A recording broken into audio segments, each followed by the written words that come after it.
कलमा जानते हो, कलमा पढ़ो। कलमा नहीं पढ़ पाए, वस्त्र उतार करके, लिंग देख करके ये निर्धारित किया गया कि ये हिंदू है, और हिंदू देख करके मारा गया। वहां किसी ने जाति नहीं पूछी। इतना बड़ा जमावड़ा सनातनियों का, लेकिन कहीं ये नारा सुनने को मिला कि साहब इस मजहब के, इस धर्म के लोगों को हम नहीं रहने देंगे।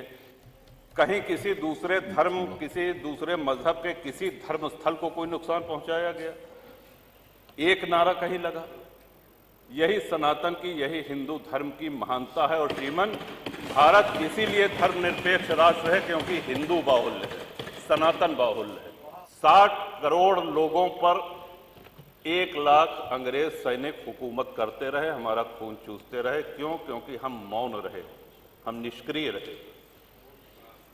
और आजादी के बाद भी हमको अहिंसा का एक ऐसा पुट पढ़ा दिया गया कि अहिंसा परमो धर्मा। हाँ ठीक है, अहिंसा परमो धर्मा है, लेकिन इसकी दूसरी पंक्ति है अहिंसा परमो धर्मा धर्म हिंसा तथैव। लोगों ने जापान की तुलना करी कि साहब जापान कभी किसी का गुलाम नहीं रहा, और जापान हो, यूरोप के कई देश हों, उनके साथ सबसे बड़ा फायदा जानते हैं क्या है? उन्होंने अपने आस्तीन में सांप नहीं पाले हुए हैं। हमारे आस्तीन में इतने सांप है कि हम अपने घर के सांपों से लड़े कि बाहर के दुश्मनों से लड़े। राजा भैया प्लीज। ठीक है, माननीय अध्यक्ष जी, बहुत बहुत धन्यवाद, आपने बोलने का मौका दिया। बहुत धन्यवाद माननीय अध्यक्ष जी, बहुत बहुत आभार।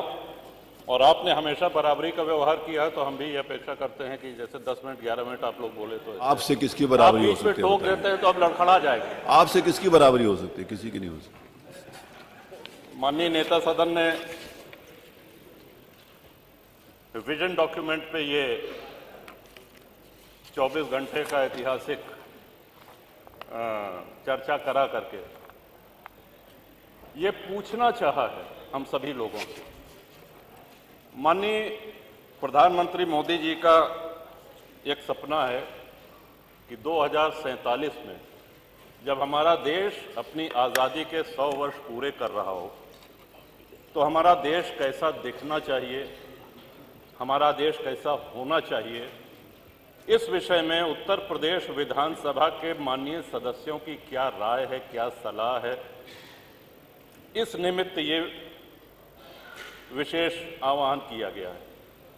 श्रीमान, कल से हम सभी लोग देख रहे हैं, बहुत से माननीय सदस्य तो इसमें ऐसे बोल रहे हैं जैसे ये बजट पे बोल रहे हों या धन्यवाद प्रस्ताव के विरोध में बोल रहे हों। हम लोगों को अपनी राय देनी है, अपने सुझाव देने हैं। वो सुझाव यदि मानने लायक हुआ तो मानेंगे, नहीं मानने लायक हुआ कोई बात नहीं। इस तेजी से बदलती हुई दुनिया में नई तकनीकें आ रही हैं, उसमें हम कैसे आज विश्व के साथ खड़े रहें। आज हमको अपने अंदर सुधार क्या करना है, व्यवस्था में क्या परिवर्तन लाना है, कैसे हम विश्व के अग्रणी देशों में अपनी गिनती कराएं, कैसे हम विश्व गुरु बने जो कि पहले भारत था। इस विषय में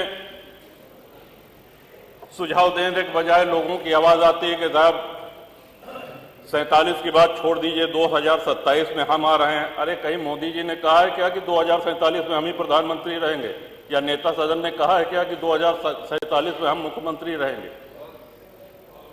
पार्टी और नेता आएगी जाएंगी, राष्ट्र का एक दृष्टिकोण होना चाहिए, एक लंबी लॉन्ग टर्म प्लानिंग होनी चाहिए ताकि हमारे देश की उन्नति हो सके और हम एक विश्व के अग्रणी राष्ट्र में अपनी गिनती करा सके। इसलिए ये सदन है। श्रीमन, आज हमारे देश के सामने सबसे बड़ा खतरा जो बाहर से भी है और अंदर से भी है, वो है आतंकवाद का। आतंकवाद इतना नित्य प्रयोग किया जाने वाला शब्द है कि हम इसको हल्के में लेने लगे। कल्पना करें, अमरनाथ जी दर्शन करने यदि कोई भक्त जाता है, बड़ी संख्या में लोग जाते हैं, 80,000 सैन्य बल लगते हैं सुरक्षा देने के लिए। क्या हम कल्पना कर सकते हैं अगर वहां सेना और अर्धसैनिक बल न हो तो जो श्रद्धालु हैं, जो दर्शनार्थी हैं, क्या वो दर्शन कर सकते हैं? उनके साथ आतंकवादी क्या व्यवहार करेंगे, और जो व्यवहार करेंगे क्या जाति पूछकर करेंगे? अभी हाल में पुलवामा हुआ है, आप सभी लोगों ने देखा है, हम सभी लोग इसके गवाह हैं। कलमा जानते हो, कलमा पढ़ो। कलमा नहीं पढ़ पाए, वस्त्र उतार करके, लिंग देख करके ये निर्धारित किया गया कि ये हिंदू है, और हिंदू देख करके मारा गया। वहां किसी ने जाति नहीं पूछी।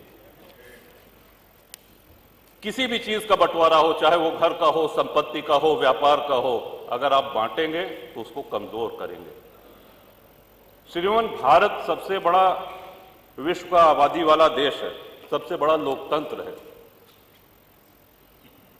और इसका बहुत बड़ा श्रेय इसमें जाता है कि बहुसंख्यक हिंदू समाज यहां रहता है। जिन देशों में संविधान लागू है, विश्व के जिन देशों में संविधान लागू है, जहां राजतंत्र है, सुल्तान है बैठे या कोई तानाशाह है, उसकी हम बात नहीं कर रहे हैं। जिन देशों में संविधान लागू है, समय के साथ देश काल परिस्थिति के अनुसार संविधान में संशोधन होते रहते हैं। लेकिन जिन देशों में संविधान लागू है, क्या कहीं उसका प्रियम्बल, क्या कहीं उसकी प्रस्तावना बदली गई है? विश्व में एक भी देश ऐसा नहीं है जहां प्रस्तावना ही उठा के बदल दी जाए। संविधान शिल्पी बाबा साहब अंबेडकर, संविधान सभा के अध्यक्ष बाबू राजेंद्र प्रसाद, पंडित जवाहरलाल नेहरू, सरदार पटेल,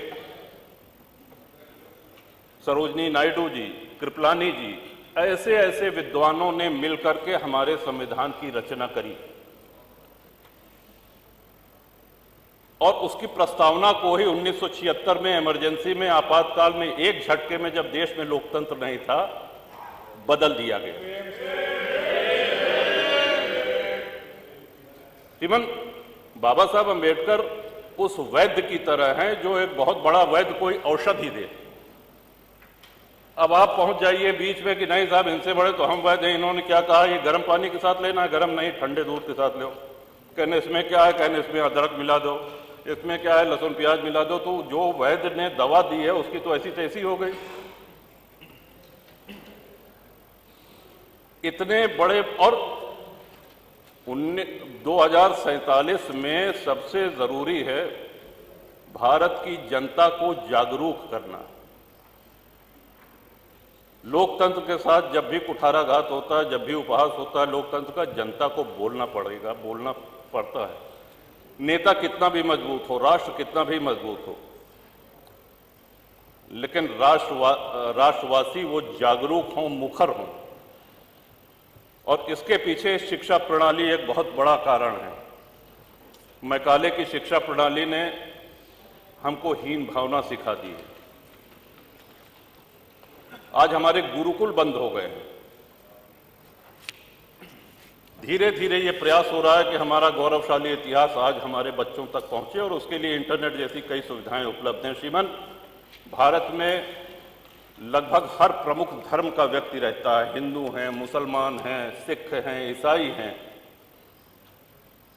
लेकिन किसी भी जैन हैं, किसी भी अन्य धर्मानुयायी के धर्म स्थल से पैसा नहीं लिया जाता है।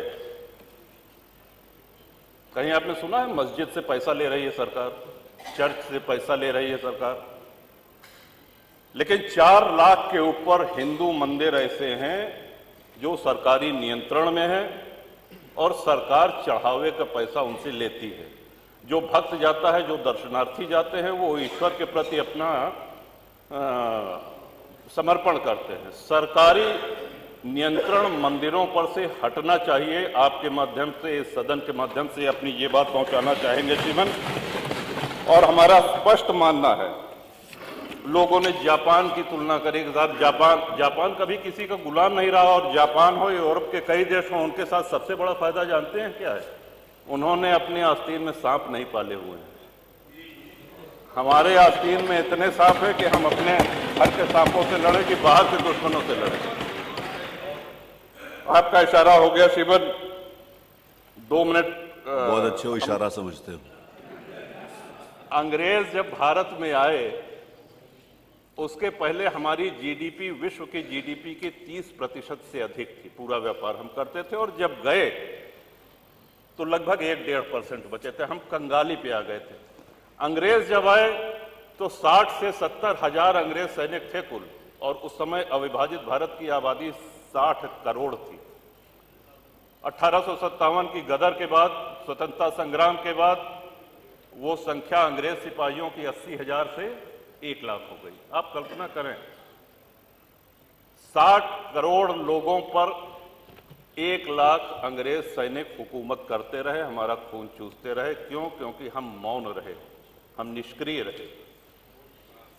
और आजादी के बाद भी हमको अहिंसा का एक ऐसा पुट पढ़ा दिया गया कि अहिंसा परमो धर्मा। हाँ ठीक है, अहिंसा परमो धर्मा है, लेकिन इसकी दूसरी पंक्ति है अहिंसा परमो धर्मा धर्म हिंसा तथैव च।